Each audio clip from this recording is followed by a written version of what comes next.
Alright guys, what is up? Here in a game between Shrinemaster and Markus. We have Shrinemaster here on the right hand side playing KF. And then we have, like, I swear, I fucking hate this shit! Anyway, Markus on the left hand side playing UD. You got the kill! Wow, look at that. Yeah, KF can be really insane just because of all these summons. Look at this. So we have 3 champions here, right? Or sorry, 4 champions, and 3 of them have a pet.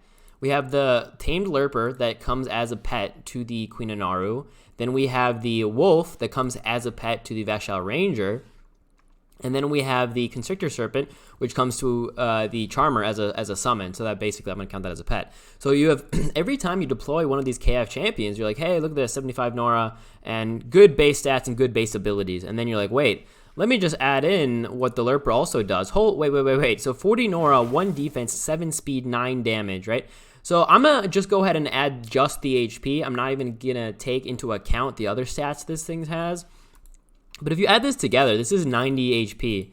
Yeah, I mean, the War Banner is out, so it's giving them double, but still, right? That's 90 HP, or even more, almost 100 HP for 75 Nora, right? And same goes for the Vashal Ranger. And what's really crazy in a battle group like this, where you play mainly equipment and relic, is what you can play is the Shimmering Flower. And what Shimmering Flower does is it gives distracted to a champion, right? So you put it on the enemy and they're then distracted until it's shattered. And I think it's even bugged so that when you shatter, all right, let's just see what happens here. He's gonna go in and invoke. Can he get the kill though? Or the full invoke, right? He needs to get it on all 4 of these champions, or all 3, I mean. He plays there. All right, there's the he has enough HP for that, or Nora, sorry. Invoke. He doesn't hit all of them. Wait, he can use exactly Fuel Rage one more time to hit the Wolf as well. He's gonna move up one more. Now I can invoke on every single champion. There you go. It's going to get them all shrunken, which is dope. Also, it does 8 damage. Wow. Look at that. So they're all shrunken. They have the minus defense. That's why we saw the Shadow Rake actually attack after the shrunken to deal the extra damage. It did 17, I believe. Or should have done 17. Yeah, exactly. 17 damage. Exactly. Look at this. Tame Leopard going to put a relic down most likely. That's also a thing is if you're playing this very relic slash equipment based battle group, you can just do this, right? You can just put loads of this stuff down because you have a lot to choose from. So you don't play any spells yourself. You have loads of pets, and then you just make it so your enemy can't use rituals. They have to kill these champions often the hard way, and that's by smacking them, right? And then you have it's just an insane battle group that is really cool to see, just because it was never a thing for such a long time, and only I'm saying just lately, as in just the last year it came out. So it's a cool battle group. And then this UD meta, obviously very strong with the Overlord. The Shadow Rake, also an insane champion, just because 78 Nora for 8 speed, first of all. Like the stasis doesn't even matter on this champion, basically. Like, you don't care if you're stasis just because you have the 8 speed, so you can run to the mid font. And then you have that Shadow Rake or Shadow Dancer thing that comes out so that you can keep not getting attacked because of the pawn. All right, there's a Constrict actually from the Constrictor, so that means that the Shadow Rake has to attack the Serpent next turn. Can he get the kill? 15, 15? No, there's 1 defense here.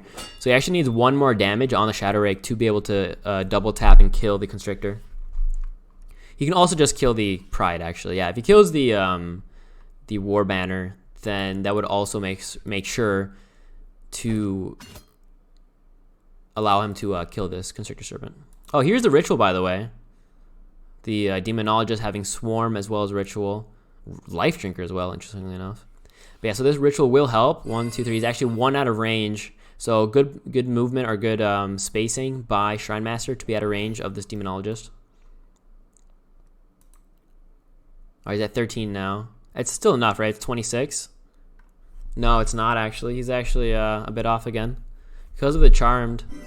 Yeah, so because of this Charmed from the Snake Charmer here, it actually makes it so that the Shadow Ray cannot instantly kill the Serpent, which is really well done as well. Just good job. So if he hadn't used that charm, it would be easy kill here. Just making it difficult. He's out of range for the Ritual, like I said. He can smack once with the Overlord. He's still at -1 defense though. Yeah, he wants to attack the Queen of Naru because he'd actually be able to get this kill, but he can't. There's the Shadow Rake, but he's not. He could do a spell here, but then that would cause the wooden scales to go off, right? All right, so he will get the kill with the Scoured. All right, well, I'm going to stop doing a play-by-play just because you guys can obviously see what's happening, and just give my input on what I think maybe either one of them should do, or what they should think about. That's always more interesting, right? What they should think about and not what they should do, or what they are doing. I feel often as like I'm not a streamer, but many streamers kind of, or people that do StarCraft, right? They kind of just go do play-by-plays, and then I'm like, dude, I can see what's happening. I don't need to have you tell me. There's some StarCraft streamers where back in the day that were so good, I'm fine with it. But generally, I liked when the players, the actual StarCraft players, did the stream or the hosting themselves or the casting, because they would often not just do play-by-plays. They would actually say, this is what happened, and this is why it turned into that. This is why I think it happened. This is why this is a better move than this, that kind of a thing. And often I kind of jump into that.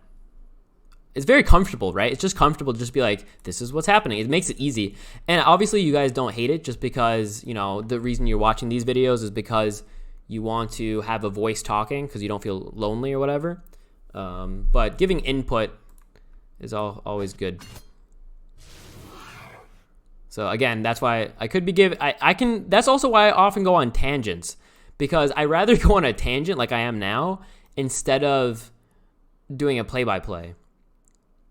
And I have been, at least sometimes I'll be, somebody will tell me, hey, dude, all you're doing is talking about brutes or your own battle group, or you're talking about something completely different. You're not talking about the game. And so now you know why. It's really just because you can see what's happening. I don't feel like, you often do the play-by-play, but I don't think it needs to be done all the time. It's just kind of useless and also just tiring. It's just tiring.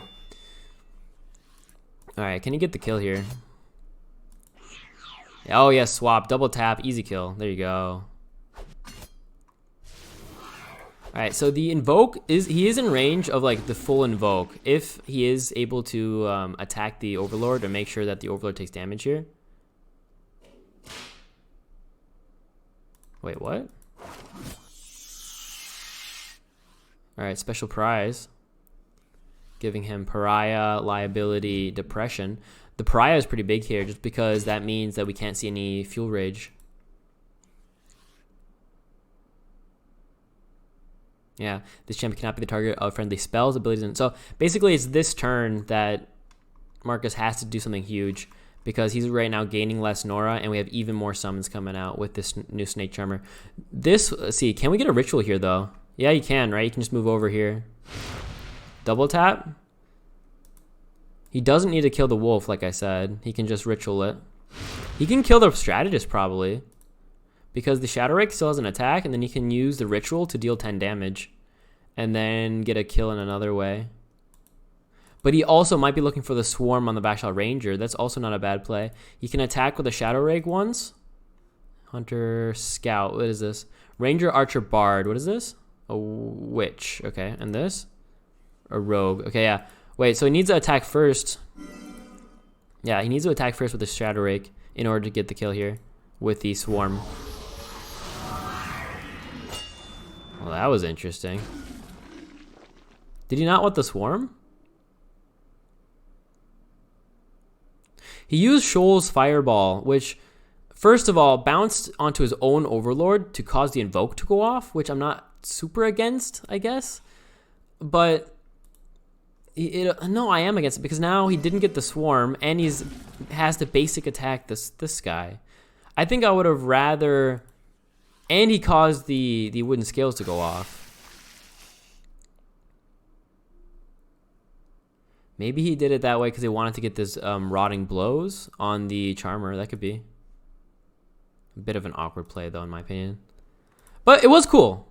It was cool. It was interesting. I think if he had moved so that it would only cause... First of all, if he had made it so that the full fireball didn't get the kill, but then it only hit him and then hit the Overlord, so he like forced the Invoke to go off as well as gotten the Swarm, that would have been a really insane play. Like you know, 5 head, right? But otherwise, it was just a bit of a misplay, I think. Anyway, GG.